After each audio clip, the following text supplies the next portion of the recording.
नमस्कार, मी जगदीश देशमुख. जय महाराष्ट्रमध्ये आपल्या सगळ्यांचं स्वागत. सुरुवातीलाच एक मोठी बातमी समोर येते आहे. लेअर जेटच्या चुकीमुळे अपघात घडलेला आहे. अजित पवार यांच्या विमान अपघातासंदर्भात ही बातमी समोर येते आहे. लेअर जेटच्या चुकीमुळे हा अपघात घडलेला आहे अशी माहिती समोर आली आहे.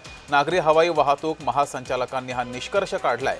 अपघातग्रस्त विमानामध्ये अनेक गंभीर त्रुटी सुद्धा आढळल्या आहेत असाही निष्कर्ष काढण्यात आलेला आहे. अजित पवार यांच्या अपघातासंदर्भात अनेक शंका कुशंका या उपस्थित केलेल्या आहेत. अनेक आरोप प्रत्यारोप सुद्धा झालेले आहेत. रोहित पवार यांनी या संदर्भात अनेक पत्रकार परिषदा घेत सवाल उपस्थित केलेले होते आणि जय महाराष्ट्रानं सुद्धा हा अपघात झाल्यानंतर सुरुवातीपासूनच या अपघातासंदर्भात काही त्रुटी ह्या विमानामध्ये असाव्यात असं म्हटलं होतं आणि तशीच माहिती समोर येते. लेअर जेटच्या चुकीमुळे हा अपघात घडल्याचं समोर आलंय.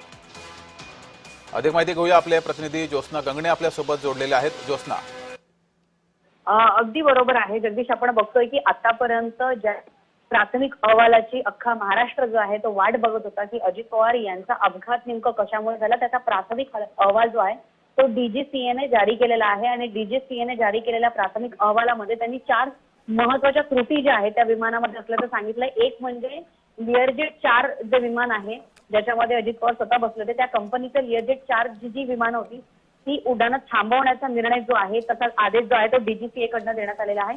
त्याचबरोबर लेअरजेट 45 विमानाने जे आहे ते अनेक वेळा नियमांचं उल्लंघन केलेलं आहे आणि ज्यावेळेस अजित पवार त्या विमानामध्ये बसले होते किंवा अजित पवारांसाठी हे विमान ज्यावेळेस उडालेलं होतं त्यावेळेस सुद्धा अनेक नियमांचं उल्लंघन जे आहे ते या लेअरजेट 45 विमानाने केलं असल्याचं सुद्धा निदर्शनात आलेलं आहे. प्राथमिक अहवालामध्ये हे माहिती समोर आलेली आहे. आणि देखभाल प्रक्रियामध्ये म्हणजे जे मेंटेनन्स ठेवायची असतात विमानांची त्याच्यामध्ये सुद्धा अनेक त्रुटी ज्या आहेत त्या लेअरजेट कंपनीकडनं करण्यात आलेल्या म्हणजे लेअरजेट विमानामध्ये VSR कंपनीकडनं करण्यात आल्याचं पाहायला मिळालंय. आणि लेअरजेट 45 विमानानं एअर सेफ्टीचं पालन केलं नाही, म्हणजे एअर सेफ्टीचं पालन करत नव्हते. त्यांच्या मेंटेनन्सचं अनेक तफावती आढळल्या. त्याचबरोबर उड्डाण विमान थांबवण्याचं सुद्धा निर्णय घेतलाय, मात्र ते नियमांचं उल्लंघन जे आहे ते करत होते. कारण आपण बघितलं की रोहित पवार यांनी 2 वेळा ते प्रेझेंटेशन दिलं, त्यामध्ये त्यांनी VSR या कंपनीचं लेअरजेट हे विमान जे आहे ते उडवण्याची परवानगी जी आहे ती भारतामध्ये नसल्याचं अनेकदा स्पष्ट केलेलं आहे की डीजीसीए कडनं हे लेअरजेट विमान ते VSR कंपनीकडनं उडवलं जात होतं. अनेक VIP लोकांसाठी उडवलं जात होतं. ते विमान जे आहे त्याची परवानगी भारतामध्ये नाहीये. असं असताना सुद्धा कोणाच्या ज्योत्स्ना, तुम्हाला मी काही वेळासाठी थांबवतोय. आपल्या सोबत रुपाली ठोंबरे पाटील सुद्धा जोडलेले आहेत. रुपालीताई, लेअर जेटच्या चुकीमुळेच हा अपघात घडलेला आहे असा निष्कर्ष समोर आलेला आहे. महासंचालकांनी निष्कर्ष काढलेला आहे. या संदर्भात अनेक सवाल सुद्धा उपस्थित केले गेले होते, मात्र हा प्राथमिक निष्कर्ष आता समोर आलाय. मुळामध्ये आज त्यांच्या लक्षात आलं का महासंघाला की VSR हा अपघात झाल्या दुसऱ्या दिवशीपासून त्यांना बंदी घालायला पाहिजे होती आणि त्यांना परवानगी देणारं कोण आहे? आम्ही महिनाभर संयम ठेवला, त्याच्यामध्ये अनेक प्रश्न आमदार रोहित पवारांनी टेक्निकली काढले. ते सगळे प्रश्न खरं या महासंचालकाने आपल्या समोर तपास करून ठेवायला पाहिजे होते. परंतु आता स्वतःची जर जबाबदारी ते जबाबदार फेटाळणार असतील आणि उंट्या मागून शेळ्या फेकून मग आता तुम्ही कारवाई करणार का? अरे तुम्ही राज्यातल्या उपमुख्यमंत्र्यांचा जर जो काही चौकशीचा अहवाल लवकर करू शकत नाही तर सर्वसामान्यांनी कुणाकडे मागायची आहे दाद? बरं, आमची महासंचालकाला विनंती आहे की तुम्ही ज्यांनी परमिशन VSR ला दिली मग त्यांच्यावर काय कारवाई करणार आहे? म्हणजे आता विमानाच्या मालकांवर टाकून मोकळे. ठीक आहे रुपाली, आणखीन एक या संदर्भात अपडेट बातमी समोर येते. तुम्ही अशाच जोडलेले राहा. ती बातमी घेऊ आणि त्यावर तुमची पुन्हा प्रतिक्रिया घेऊ.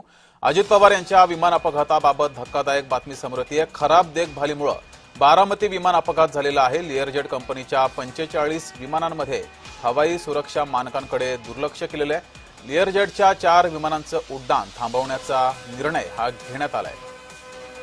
खराब देखभालीमुळे हा विमान अपघात झालेला आहे अशी ही माहिती समोर येते. लेअरजेट कंपनीच्या 45 विमानांमध्ये हवाई सुरक्षा मानकांकडे दुर्लक्ष केल्याचं समोर आलंय. रुपाली ठोंबरे पाटील आपल्या सोबत आहेत.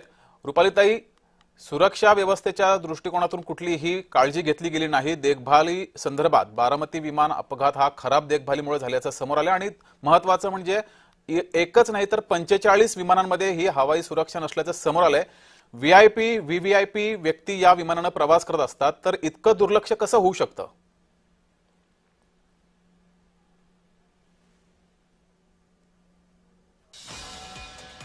रुपाली, आवाज पोहोचतोय? रुपाली ठोंबरे पाटील यांच्यापर्यंत आवाज पोहोचत नाहीये. मात्र अजित पवार यांच्या विमान अपघातासंदर्भातील प्राथमिक अहवाल समोर आलेला आहे. अजित पवार यांच्या विमान अपघाताबाबत धक्कादायक बातमी ही समोर आली आहे. आपल्यासोबत अमोल मिटकरी जे जोडलेले आहेत. अमोलजी, खराब देखभालीमुळे बारामती विमान अपघात झालेला आहे असा प्राथमिक अहवाल समोर आला आणि लिअरजेट कंपनीच्या 45 विमानात हवाई सुरक्षाबाबत मानकांकडे दुर्लक्ष केल्याचं समोर आलंय. व्हीआयपी व्यक्ती अशा विमानानं प्रवास करतायत, तर सुरक्षेच्या दृष्टिकोनातून इतकं दुर्लक्ष कसं झालं?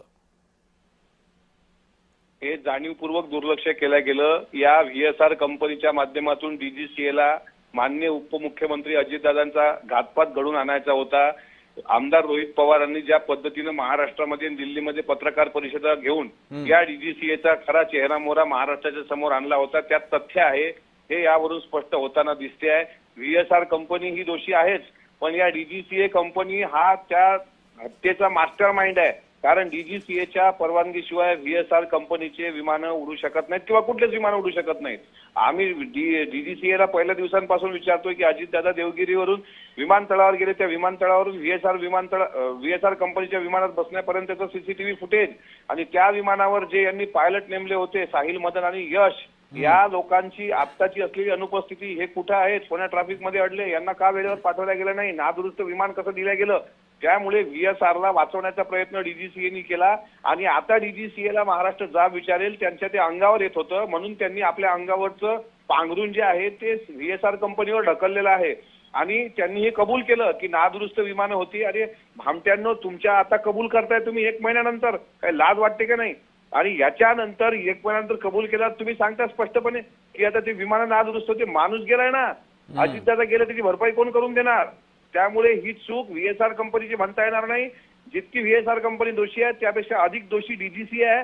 या डीजीसीए कंपनीचे कार्यालय, ऑफिसेस जिथे कुठे असतील तिथे अजितदादांचे मावळे घरात घुसून त्यांच्या कॉम्बिंग ऑपरेशन करतील, त्याबद्दल काही चिंता करण्याची आवश्यकता नाही. पण या डीजीसीए वर एफआयआर झाला पाहिजे, कायदेशीर कारवाई झाली पाहिजे, ही आमची मागणी राहील. ठीक आहे. अमोल मिटकरजी, धन्यवाद दिलेल्या या प्रतिक्रियेबद्दल.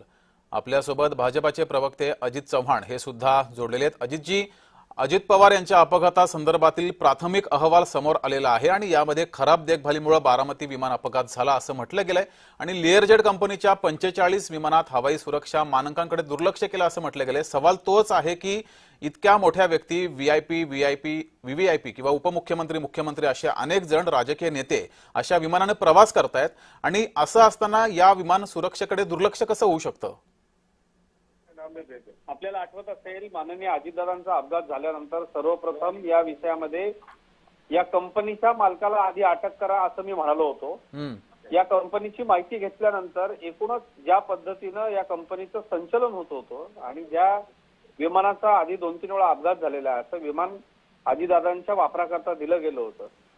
चलता आहे अशा मानसिकतेतनं काम करणारी ही कंपनी त्याच वेळेला आपल्याला दिसून आली होती आणि डीजीसीएनं खरं तर अतिशय सार्वजनिक आणि व्यक्तिगत वापराच्या विमानांच्या बाबतीमध्ये नियम कडक केलेले. पण या निमित्तानं या यंत्रणेमध्ये काम करणाऱ्या लोकांनी अधिक कार्यक्षमतेनं काम केलं पाहिजे. महाराष्ट्रात अतिशय मोठं नुकसान झालेलं आहे. अजितदादा या विमानातनं प्रवास करत होते, त्यामुळे हे सगळं पुढे आलं. परंतु हे सुरूच आहे ना, अनेक हेलिकॉप्टर्स हेलकावे खाऊन थांबतात.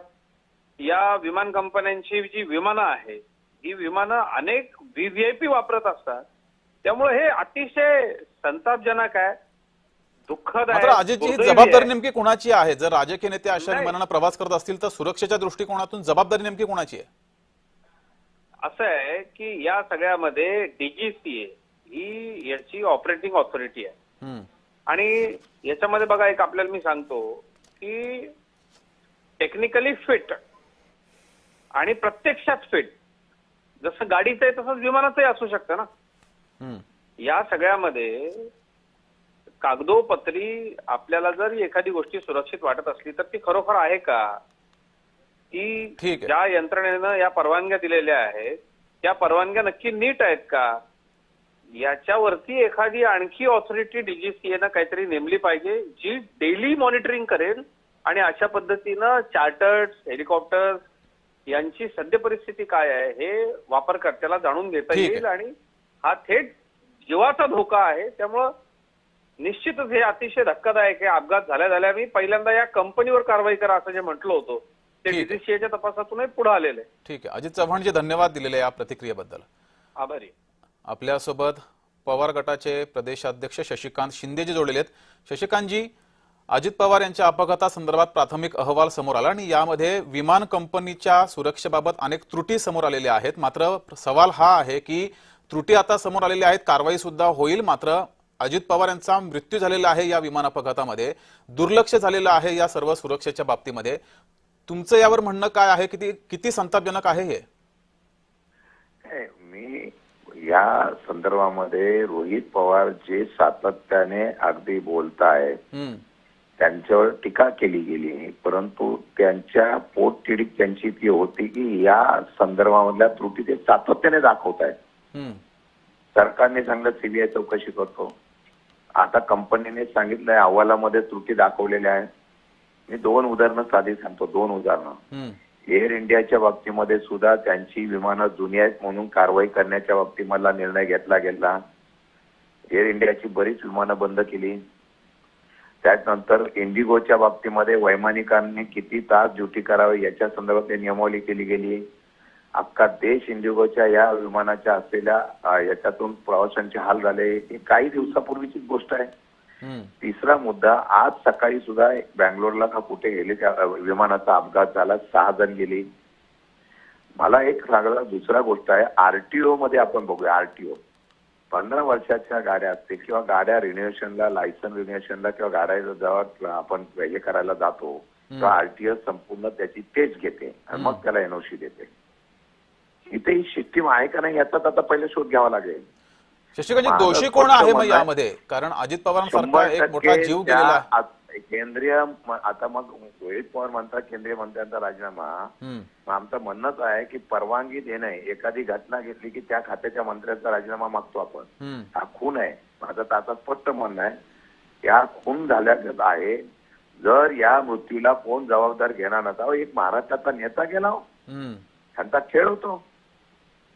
म्हणजे एक त्या वैमानिकावर ऑब्जेक्शन घेतलं गेलं, त्यांना बँगलोरला लवकर जायचं होतं म्हणून त्या ठिकाणी पळत त्या ठिकाणी स्पीडने गेलं, हे रोहित पवारने आरोप केले. मग पुण्याला किंवा मुंबईला लँडिंग व्हायला पाहिजे होतं. या सर्व गोष्टीला जे जबाबदार आहे त्याची चौकशी झाली पाहिजे. आज तो रिपोर्ट आम्ही बघू, वेळ पडली तर उद्या सभागृहामध्ये आम्ही त्याच्यावर आवाज उठवू आणि या संदर्भामध्ये महाराष्ट्र राज्य सरकारने पुढाकार घ्यायचा आणि मग यात जे दोषी असतील त्यांच्यावर कारवाई केली पाहिजे. ठीक आहे. शशिकांत शिंदेजी, धन्यवाद दिलेल्या प्रतिक्रियेबद्दल.